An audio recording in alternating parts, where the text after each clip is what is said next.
Selamat malam Pak, perkenalkan nama saya Astinanta Brutarigan, saya dari kelas A dengan NIM 2230 2020 6035. Di sini saya akan menjelaskan atau eh, memahami materi tentang masa kanak-kanak akhir. Jadi masa kanak-kanak akhir itu mulai dari usia 7 sampai dengan 11 tahun.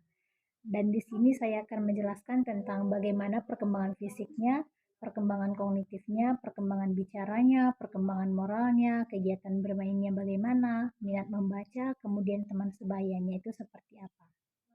Poin pertama yaitu perkembangan fisik. Jadi pada masa perkembangan kanak-kanak akhir ini, perkembangan dan pertumbuhan fisiknya itu cenderung stabil atau eh, tenang. Jadi pertumbuhan tinggi badan, berat badannya ini berjalan dengan stabil, konsisten.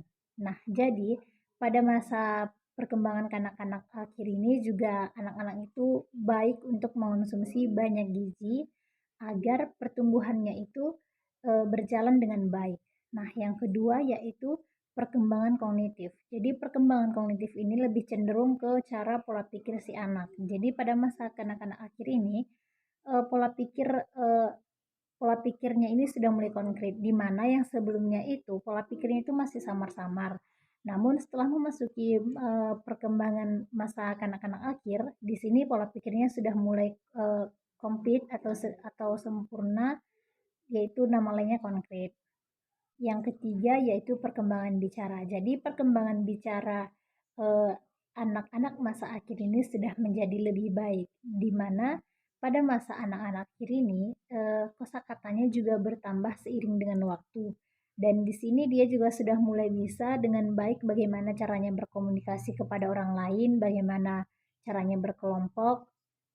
Jadi karena dari banyaknya berkelompok, banyaknya komunikasi dengan orang lain, kosakatanya pun akan semakin baik dan bertambah. Nah, kemudian yang keempat itu kegiatan bermain.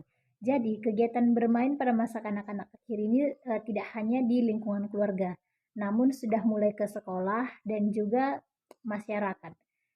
Kenapa? Karena pada usia ini anak-anak itu sudah mulai masuk sekolah, sehingga mau tidak mau dia pasti akan berkumpul atau bertemu dengan orang-orang yang baru, yaitu teman-teman sekolahnya.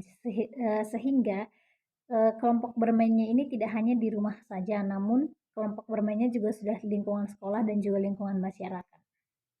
Yang kelima yaitu perkembangan moral. Jadi perkembangan moral pada anak-anak masa akhir harusnya sudah lebih baik, di mana pada masa kanak-kanak akhir ini anak-anak itu sudah mulai mengerti apa itu aturan, apa itu pelanggaran. Namun pada masa ini haruslah dijaga dengan baik moral seorang anak, karena ini akan menentukan bagaimana moralnya ke depannya.